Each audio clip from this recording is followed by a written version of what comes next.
What's going on, folks? You are back with the Rougarou. Man, we got a lot to cover today. A lot of crazy stuff is going on in the gaming industry. Uh, and none of it is really good. I guess it depends on how you look at it. From the gamer's perspective, it's good because we're all sticking together and fighting back. From the gaming industry's perspective, oh man, it's a mess. Let's go ahead and start with this article here. After Square Enix announces nearly 70% decline in profits, Mark Kern predicts video game industry bloodbath. Now, the game industry bloodbath isn't squarely upon the shoulders of Square Enix, obviously. So many of y'all know about all the stuff that's been going on with Stellar Blade, with Helldivers 2 and Sony, all the wokeism that's being injected into games, and the pushback that's been ensuing. So I think this is kind of a totality statement here. But he's right. Square Enix really suffered. If we have a look at this chart here,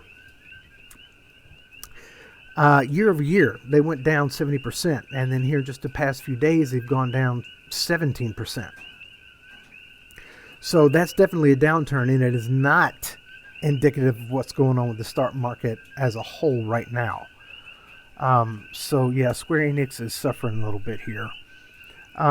We continue the article. Former World of Warcraft team leader Mark Kern, very familiar with Mark Kern and Blizzard, predicts that the gaming industry will experience a bloodbath going forward after Square Enix shared that the company experienced a nearly 70% decline in profits and will be strategically moving away from console exclusivity to multi-platform model. Now, Square Enix has for so long been exclusive with some of their game titles to PlayStation, like Final Fantasy and things like that, and it looks like they're going to have a change of heart. Continues in Square Enix's results briefing session for the fiscal year ended on March 31st. The company reported that its net sales increased to 343 billion yen, around 2.2 billion, to 356 billion yen. However, despite the increase in net sales, the company's profitability shrunk from the 49 billion Japanese yen to 14.9 or 15 billion yen. That's a decline of around 350 million to 95.2 million. Given the disastrous decline in profits, the company has announced a new medium-term business plan with a shift to multi-platform strategy. The strategy details that the company will aggressively pursue a multi-platform strategy that includes Nintendo platforms, PlayStation, Xbox, and PCs. Furthermore, the company detailed its plans to build an environment where customers can enjoy our titles in regards to major franchises and AAA titles, including catalog titles. So they're going to diversify. That's what they're doing. But we're diversifying our investments. Square Enix is ditching PlayStation exclusivity to aggressively pursue a multi-platform strategy, and it goes on in the latest earnings release. Square Enix reports a profit drop of 69.7 or 70%, but the company has made it clear that it plans to make the most of those high development costs with releases on more platforms. Square Enix will aggressively pursue a multi-platform strategy that includes Nintendo platforms, PlayStation, Xbox, and PCs, it says. Many of Square Enix's biggest games have been locked into one-platform partnerships, like last year's Final Fantasy XVI and this year's Final Fantasy VII Rebirth, both out on a single system in PlayStation 5. Even if that console is very popular, Square Enix now fully understands that they cannot limit themselves to this strategy no matter what kind of relationship they had with Sony. And the reason, folks, is because of what's been going on with Helldivers 2. That game is still not available in over 170 countries. And Sony went back on its word. They said, okay, we're not going to require it. But then they kept requiring it. And then they got hit harder. And people went there and ratioed them in Steam's community forums.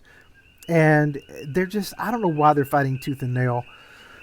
Kern shared his predictions in a post on X. He wrote, more bloodbath at Microsoft as they face the music over $80 billion in acquisitions. 40 Studios has failed to grow Game Pass. He continued to expect Xbox execs to retire and get rotated out as the disaster snowballs.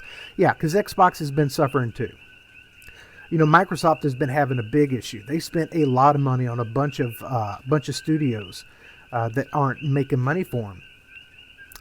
He continued, everybody going to multi-platform and sales continues to soften. Microsoft will put their games on every platform faster and in greater quantity. Nothing will be sacred to earn back those money. No, because when money's in question, nothing is sacred. Yeah. Increased microtransactions, especially for Game Pass, Origin, and other subscription services. EA has already been talking about ads. I don't like that. And they will turn over every rock looking for money, and the squeeze will be hard. That's true. I'm a big, I play Battlefield. Part of this channel is built on Battlefield gameplay. And they've been talking about putting ads in Battlefield. And I'm going to tell you right now, these people, they keep shooting themselves in the feet. It's just unbelievable. Just one bad decision after another. So here's Kern Grums. Sony PlayStation will continue to lose alongside Xbox. Square Enix dumps Sony exclusivity.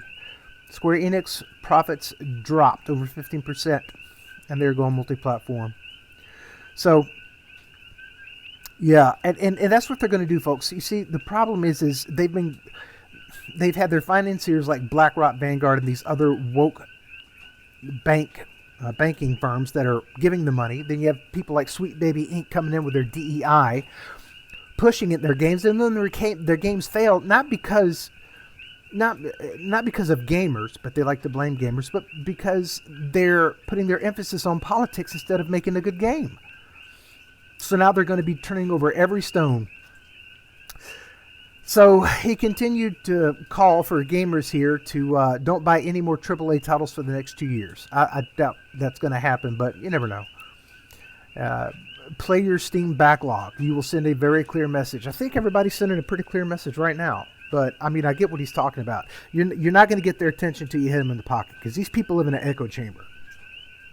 They live in an echo chamber. And if we continue on here, he also called for gamers to cancel their PlayStation Network accounts in response to Sony censoring the Shift Up Corporation Stellar Blade. It's been a while since we covered that, the whole Stellar Blade debacle with the outfits, and then the gamers pushing back. He posted an 8-step plan to free Stellar Blade towards the end of April. One of the steps was to cancel your PSN, your PlayStation Network, and tag PlayStation to let them know on social media that you canceled due to Stellar Blade. That's been going on. There's been a lot of that posting. A lot of people actually been getting their money back for Stellar Blade too. And it's been a while since we actually looked at where the petition was. Last time we looked, it was above 70,000, and if we look here, it has now hit 88,000. That's amazing. So that thing is still pumping. It's still going. I don't see any signs of it stopping either. But that's how you have to handle these people, folks. We have to band together. We have to get together, because together we're strong. We're fighting a terrible machine, and we're also fighting terrible politics on top of it. People defending Starfield. Yeah, let's look at some of these companies that Microsoft bought, like Bethesda. Look at Starfield. Starfield was terrible, and it wasn't just Starfield. You also had the whole Warhammer 40K thing with the female custodies, and gaslighting people into saying that it's always been lore when it hasn't been. You also have some of these gaming journos, which have actually been threatening people online, saying to go after their families and their wives and their loved ones and string them up. And this person went to this one YouTuber's wife's Facebook and posted. Absolutely insane. There's still the Helldivers 2 thing. It's still unavailable on 170 countries, and Sony is behind this Steam delisting as per Valve and more. Sony's not buckling on this. So, nope. Yep. That's right. That's a big nope. Now we can see why Square Enix is ditching PlayStation exclusivity to aggressively pursue a multi-platform strategy, because they don't trust Sony. And who would? After seeing what they've done with Helldivers, why would you trust Sony? Sony is literally making conscious bad decisions that is costing them money. And I can't for the life of me understand why, because when you're a corporation and you exist to make money, you can't make decisions like this and hope to continue. But anyway, so that's pretty much all we got for today, folks. Thanks for watching. I love you guys. Please subscribe to the channel. Little channels like me have a hard time fighting that YouTube algorithm. I love you guys. God bless, and I'll see you on the flip side.